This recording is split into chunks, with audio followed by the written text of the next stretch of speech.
Saya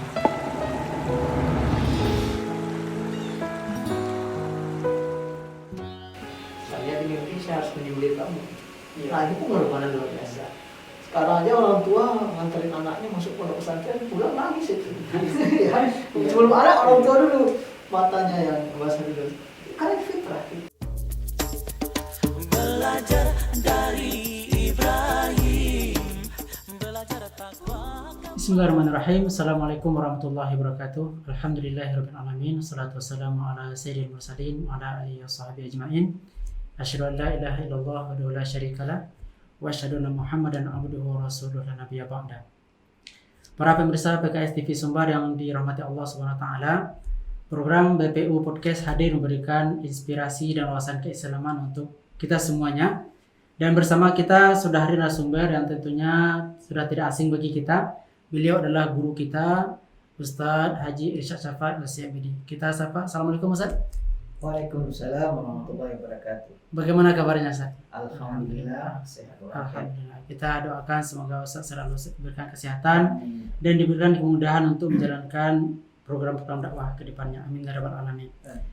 Baik, pemirsa yang dimuliakan Allah Ta'ala, sebelum kita lanjut sesi dialog kita pada kesempatan kali ini, saya mengajak kita untuk selalu mendukung channel ini dengan like, comment, and share. Dan jangan lupa tekan tombol subscribe dan aktifkan lonceng untuk mendapatkan update informasi dan inspirasi terbaru dari channel kita ini. Pemirsa yang dimuliakan Allah SWT, tema kita kali ini adalah belajar dari pengorbanan keluarga Nabi Ibrahim alaihissalam. Tentunya sosok ini sudah sangat tidak asing bagi kita, apalagi jika kita kaitkan dengan pengorbanan. Yang kita tahu bahwa ibadah kurban yang kita jalani atau yang dijalankan oleh umat Islam di seluruh dunia dan sepanjang zaman terinspirasi dari pengorbanan keluarga ini. Nah, seperti apa kisah Nabi Ibrahim ini, kita minta kepada Ustadz untuk menjelaskan kepada kita semua. Fadhal Ustadz. Assalamualaikum warahmatullahi wabarakatuh. Alhamdulillahirabbil alamin. Wassalatu wassalamu ala asyrofil anbiya'i wal mursalin wa ala alihi wa sahbihi ajma'in. Asyhadu an la ilaha illallah waliyus salihin. Asyhadu anna Muhammadan abduhu wa rasuluh. Arsalallahu rahmatan lil alamin. Nabi Ibrahim yang dikenal dengan gelar Abul Anbiya, ya, bapak para nabi, karena mayoritas para nabi ya bernasab ke beliau.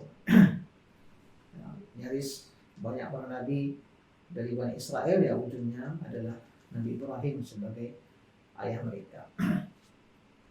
Juga dikenal dengan gelar di dalam Al-Quran, wattakhadallahu Ibrahim khalila. Allah telah menjadikan Ibrahim itu sebagai kekasihnya.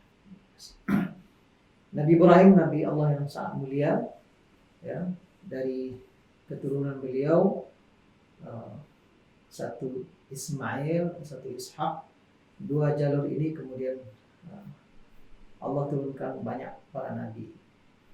Walaupun yang jalur Ismail satu ya, Bani Ismail hanya satu nanti Nabi kita, Nabi Muhammad SAW. Nanti jalur Ishak anaknya adalah Yakub, dan Yakub itulah yang Israel nama lainnya. Nanti anak-anak Yakub Bani Israel, dari sana kemudian para nabi-nabi sampai Nabi Isa dari Bani Israel. Jadi memang banyak dari keturunan yang jadi jalur Yakub itulah para nabi semua berujung di Nabi Isa, baru kemudian Nabi akhir zaman yaitu Rasulullah SAW dari Bani Ismail. Di Nabi Ibrahim ini luar biasa perjuangan hidupnya. Ya, sejak dia masih remaja sudah menghadapi ujian raja yang kejam, ya, Raja Namrud, ya, menghancurkan berhala-berhala, dan ya bapaknya Azar, ya, sebagaimana Allah katakan dalam surah Al-An'am, ya, memang pembuat berhala, kan. Wa qala Ibrahim li abihi Azar atattakhidhu asnaman alihah. Ketika Ibrahim berkata kepada bapaknya Azar, kenapa kau jadikan berhala-berhala ini sebagai Tuhan? Jadi sudah dapat ujian, kemudian dibakar dengan api yang sangat besar, kemudian Allah berikan pertolongan. Lalu beliau menikah dengan Sarah, ya, puluhan tahun gak dapat anak. Ya, kalau dalam sejarah kita baca Nabi Ibrahim itu baru dapat anak di umur 85 atau 86 tahun. Sudah sangat tua sekali ya. 86 itu kan sudah tua renta Iya, ya. sudah tua renta. Kita aja umur rata-rata usia kita saya ini umur 60 tahun udah punya cucu. Iya. Nah, 86 tahun belum punya anak. Tentu Sarah juga sudah tua ya. Nah, waktu itu akhirnya Sarah kemudian meminta Nabi Ibrahim menikahi budaknya yang bernama Hajar ya. Nah, dari Hajar lah Allah kemudian memberikan Nabi Ibrahim anak yang digelari dalam Al-Quran itu fabasyarnahu bighulamin halim. Jadi Nabi Ibrahim ini ghulam halim ya, anak yang santun ya. Sedangkan Ishak itu 14 tahun lagi setelah itu baru lahir. Wah, luar biasa. Sudah berapa? 100 tahun umur Ibrahim. Dan Sarah kalau nggak salah 80-an atau 90-an hampir. Jarak Ibrahim dengan Sarah ini 10 tahun lebih. Nah, di usia renta itu kan malaikat yang datang dari kaum Nabi Lut kan mampir, atau yang mau pergi ke Nabi Lut kan mampir ke rumah Ibrahim, bertemu dengan istrinya Sarah. Fabasyaruhu bi ghulamin alim. Nah, jadi kalau Ishak itu gelarnya dalam Quran adalah ghulam alim, anak yang cerdas ya, berpengetahuan. Kalau Ismail ghulam halim, anak yang santun. Di usia tua renta itu dia dapat keturunan 1 dan 2 ya, Ismail dan Ishak. Ismail ini luar biasa juga. Kita lihat pengorbanan Sarah ya. Dia bagaimana dia mengizinkan suami nikah lagi lalu punya anak. Lalu Nabi Ibrahim atas perintah Allah sudah melahirkan Hajar ini. Dapat perintah oleh Allah harus antarkan istri ini ke Mekah nih kan ya, di lembah yang tidak ada. Fi wadin ghairi dhi zar'in 'inda baitikal muharram, itu dalam surah Ibrahim ya. Nah, ketika Nabi Ibrahim mengadu kepada Allah, saya tinggalkan ini sebagian keturunan saya di lembah yang tidak ada tumbuh-tumbuhan di samping rumah oleh Allah. Ada kehidupan di sana. Ya, ada kehidupan, mereka pemula kehidupan di sana. Itu luar biasa juga perjalanan. Jadi kehidupan Nabi Ibrahim ini lalu diantar, ditinggal di sana. Hajar udah nanya sama suaminya, engkau mau kemana ini? Kami mau diapain di sini? Nah, Anda dijawab, direspon sama Nabi Ibrahim. Lalu balik Nabi Ibrahim ke Palestina lagi. Jadi perjalanan Palestina ini lumayan saya. Palestina ke Mekah jalan kaki, karena waktu itu ya lebih 2000 tahun sebelum Masehi ya. Pakai apa ya jalan kaki? Nggak ada kendaraan. Nggak ada kendaraan. Nabi Musa aja jauh di bawah Nabi Ibrahim, itu 1500 sebelum Masehi. Nabi Ibrahim jauh di atasnya. Nah, itu luar biasa. Lalu ditinggalkan. Nah, Sarah akhirnya berkata kepada suaminya, Allah amaraka bihaza, ini Allah yang perintahkan kami ke sini. Nah, baru Nabi Ibrahim mengambil. Maka Hajar berkomentar, idzan lan yudhi'ana Allah. Kalau begitu Allah tidak akan sia-siakan kami. Luar biasa keyakinannya saya. Luar biasa. Jadi ditinggal. Nanti udah agak remaja Nabi Ibrahim balik lagi ke Mekah. Ismail sudah remaja. Nah, itu keluarga besar nih. Ibrahim, Sarah, Ibrahim, Hajar, Ismail ya. Itu ya secara sekelumit kisah mereka sampai nanti momen perintah menyembelih Ismail ini ya, di luar dugaan anak-anak sudah bisa dibuat bermain, bisa dibuat berusaha. Falamma balagha ma'ahu sa'ya, bisa diajak bekerja gitu. Mungkin usia sekarang 12 tahun kali ya saya, 10 tahun sekitar segitu lah. Remaja Bisa dibawa bekerja sama. Datang perintah Allah melalui mimpi. Nah, ini ara fil manami anni azbahu. Saya lihat di mimpi saya harus menyembelih kamu. Fanzur madza tara.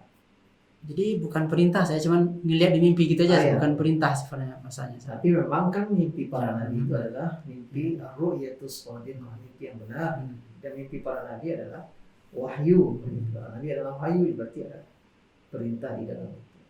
Nah itu, ya itulah sekelumit luar biasa ini kisah Nabi Ibrahim dengan 4 orang, Sarah, Hajar, Ismail, dan Ibrahim sendiri, keluarga yang dimuliakan Allah SWT, diabadikan kisah mereka di dalam Al-Quran, dan Rasulullah SAW juga mengupasnya di banyak hadis-hadisnya.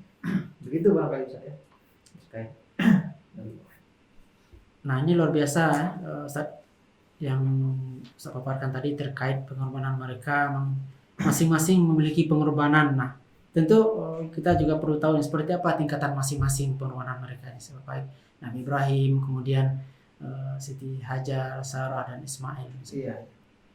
Ya tadi seperti yang kita katakan, Nabi Ibrahim ya, Abul Anbiya, posisi beliau sebenarnya kan pengorbanan yang paling berat tuh yang kita rasakan kalau manusia itu yang ditanggung oleh hati ya. Pengorbanan rasa, perasaan itu berat itu. Orang kalau tertekan perasaan itu bisa kurus gitu kan, bisa sakit. Nah, tidak punya keturunan 80-an tahun itu. Lumayan itu. Lalu terus berdoa kepada Allah dalam surah As-Saffat itu, Rabbi habli minas salihin ya. Karena menginginkan keberlanjutan dakwah, keberlanjutan misi tauhid itu. Ya Allah berikan kami keturunan. Beri saya keturunan yang soleh. Jadi tetap nggak putus asa. Itu suasana puasa. Lalu datang tawaran dari istri untuk menikahi budaknya demi datangnya keturunan ini. Karena istri ya dalam waktu itu ya sudah didefinitifkan lah gitu ya, definitifkan mandul ini. Lalu menikahi budaknya. Lahir anak. Harus diantar pula sejauh lebih dari 1000 km jaraknya. Gimana? Kalau secara fitrahnya kita ini manusia, orang yang paling kita cinta itu adalah istri dan anak. Itu yang paling dekat. Kalau mau diadu lagi ya itu yang paling dekat. Setelah itu baru ayah dan ibu. Setelah itu baru saudara. Kita mungkin kalau masih bersaudara mereka kakak, ya akrab di rumah. Tapi coba diadu, kita lebih cinta mana? Ayah, ibu atau saudara? Pasti ayah ibu, karena kita bertengkar sama saudara. Tapi begitu kita beradik kakak ini mulai berkeluarga, punya masing-masing punya istri, punya anak, coba mana lebih kita cintai? Ayah, ibu, saudara atau istri dan anak? Pasti yang lebih dekat di hati kita adalah fitrahnya seperti itu. Makanya Allah urut dalam Al-Quran itu kan dari yang terjauh. Yauma yafirul mar'u min akhihi wa ummihi wa abihi wa sahibatihi wa bani. Seseorang akan lari nanti dari kiamat yang terjauh saudaranya, ayah dan ibunya, istri dan anaknya. Karena ini yang paling dekat ya. Nah, karena istri dan anak yang diharap-harapkan udah puluhan tahun, seluruh tahun pula nih. Itu pengorbanan rasa itu luar biasa. Itu pergi pula berangkat. Ini entah siapa yang akan memberi makannya, siapa yang akan memberi minumnya, entah akan dimangsa oleh binatang sebagainya. Tapi itu perintah Allah. Nah ini pengorbanan luar biasa. Sekarang aja orang tua nganterin anaknya masuk pondok pesantren, pulang nangis itu. Ya. Sebelum anak orang tua dulu matanya yang basah dulu. Karena fitrah. Tapi beban itu berat. Iya betul. Ya. Saya ada adik kelas yang luar biasa ya. Orang tuanya cita-cita anaknya ini sekolah ke Timur Tengah. Ternyata Allah kabulkan anaknya keluar ke Timur Tengah. Berangkat ke Timur Tengah. Cuma ketika anaknya berangkat ke Timur Tengah, tidak jauh dengan waktu itu kakaknya meninggal dunia itu perempuan yang lulus, ada adiknya laki-laki kuliah ke Mesir. Si bapaknya yang saking mungkin sayang tapi beban rasa itu tadi, merasa kehilangan sekaligus dua gitu ya. Anak perempuan meninggal, anak laki-laki pergi merantau. Sampai tamat anak ini, bapak ini tak bisa bekerja dengan maksimal. Saking perasaan, memang beban rasa itu luar biasa. Belum lagi tentu hajarnya, wah perempuan lemah tak berdaya, ditinggal di kota Mekah, tidak ada makan, tidak ada minum, itu pengorbanan kayak apa? Semuanya. Nah, jangankan perempuan, laki-laki disuruh tinggal sendiri itu nggak sanggup kan? Pengorbanan luar biasa. Sampai nanti saat perintah penyembelihannya, gimana nih anak kandung mau disembelih sama suami? Tidak siap itu, melogikakannya repot. Tapi Hajar melewati itu. Ya. Datang iblis menggoda kan, di sekitar Mina itu kan. Maka di sana terjadi pelontaran. Begitu juga Ismail, dia akan jadi maf'ul bih nih kan, yang akan dieksekusi. Tapi ya abatif al-ma tu'mar, aku kerjakan aja perintah Allah. Satajiduni insyaallah minas sholihin. Saya insyaallah kau dapatkan sabar. Itu luar biasa. Perasaan dia juga tinggal dieksekusi, udah siap. Ya, dari tanah di tanah ini lehernya, tinggal Isolasi. gorok aja. Tinggal gorok aja lagi. Luar biasa. Begitu juga Sarah. Siapa sih perempuan yang tidak cemburu? Iya. Ya, dia bertahun-tahun jadi istri yang baik dari seorang Ibrahim. Suruh nikah dapat keturunan. Wah, itu berat juga bebannya. Walaupun akhirnya diberikan keturunan juga Ustaz. Kemudian di usia tuanya, usia hampir 90 tahun atau 85 tahun pun hamil punya anak. Sarah juga luar biasa. Hari ini ibu-ibu usia 60 tahun hamil kayak apa ya? Tapi beliau terima takdir Allah SWT dan beban itu dia tanggung. Ini luar biasa keluarga Nabi Ibrahim, Sarah, Hajar, Ismail ya, memberikan kisah kepahlawanan terkait dengan pengorbanan yang luar biasa. Wajar kemudian Allah SWT mengabadikan pengorbanan mereka menjadi ritual ibadah kita di setiap Idul Adha, menyembelih hewan kurban ya. Tidak sampai kepada tingkat menyembelih anak ya, tapi hewan kurban. Nah, baik Ustaz, tadi memang luar biasa ya apa yang dikorbankan oleh keluarga Nabi Ibrahim ini. Tentunya kalau kita kilas lagi, memang tentu ada yang menjadi motivator atau motivasi mereka kenapa bisa melakukan pengorbanan seperti ini. Apa yang menjadi dasar atau semangat pengorbanan mereka? Iya. Memang kita sadari secara manusiawi, manusia itu berat kalau berkorban. Secara umum, sifat dan watak manusia itu ya impas saja mungkin nggak mau, masih yang untung gitu. Sementara harus berkorban, tentu itu sesuatu yang tidak ideal, tidak standar. Namun kenapa bisa ada manusia yang mau berkorban? Nah, apalagi satu keluarga, Nabi Ibrahim, istrinya. Maka modal pertama dan yang paling utama kenapa Nabi Ibrahim bisa berkorban seperti itu, istrinya Sarah, istrinya Hajar, anaknya Ismail. Nah, modal pertama dan utamanya sekali adalah keimanan dan kepatuhan kepada Allah. Ya. Kalau sudah perintah dari Allah dan direspon dengan iman, ya apa saja dilakukan. Seperti tadi Ibunda Hajar 3 kali nanya suaminya sambil jalan, Nabi Ibrahim udah jalan aja meninggalkan anak dan bayi yang kecil dengan ibunya. Jalan ya gak peduli. Mau kemana wahai suami? Ibrahim Nggak dijawab Ustaz. nggak jawab. Tapi udah 3 kali akhirnya sudah datang kesimpulan ini. Inilah kuncinya itu kan. Allahu amaraka bihadza. Apakah Allah yang perintahkan kamu begini? Mengangguk dari Ibrahim. Nah, kalau gitu, ya Allah akan sia-siakan kita. Jadi logika yang sama walaupun dengan bahasa yang berbeda, ketika Nabi Ibrahim mengabarkan perintah Allah melalui mimpinya, inni ara fil manami anni azbahu, saya melihat di mimpiku saya akan menyembelihmu atau diperintahkan menyembelihmu, maka bahasanya hampir sama. If'al ma tu'mar, artinya if'al ma amarakallahu bih, ya, kerjakan yang Allah perintahkan kepadamu. Sama logikanya. Berarti modal utama mereka ya beriman kepada Allah SWT dan patuh kepadanya. Selama yang memerintahkan itu Allah, mau logis tidak logis itu kan, masuk akal tidak masuk akal. Kalau orang beriman ya sami'na wa ata'na.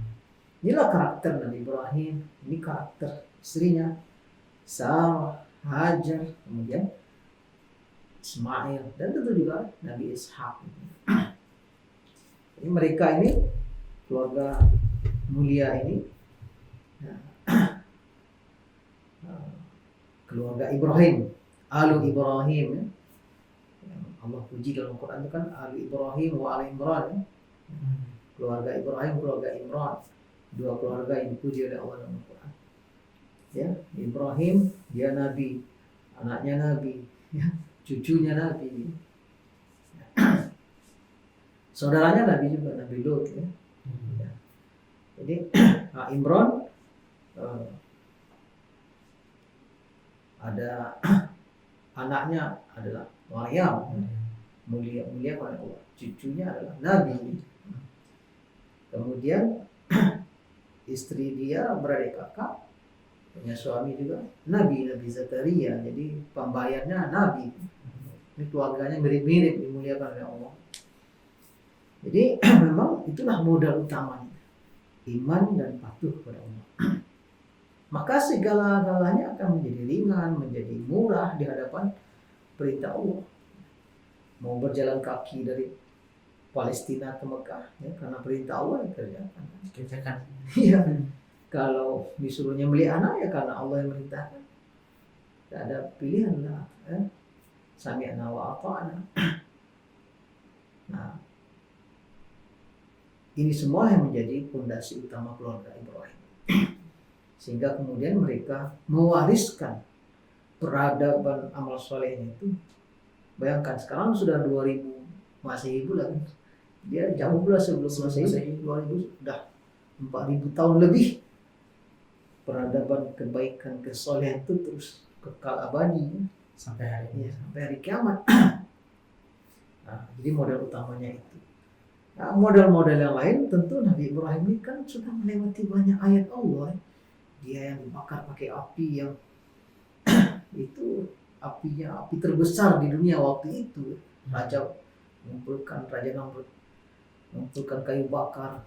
Raja langsung perintahkan ya. Dibakar.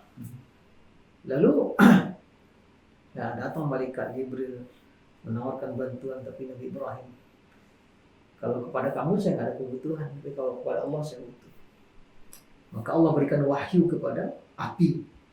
Ya naru kuni bardan wa salaman ala Ibrahim. Wahai api, jadilah dingin dan keselamatan untuk Nabi Ibrahim. Kata ulama tafsir, kalau Allah tak katakan keselamatan, hanya dingin saja, Nabi Ibrahim akan mati beku di dalam api.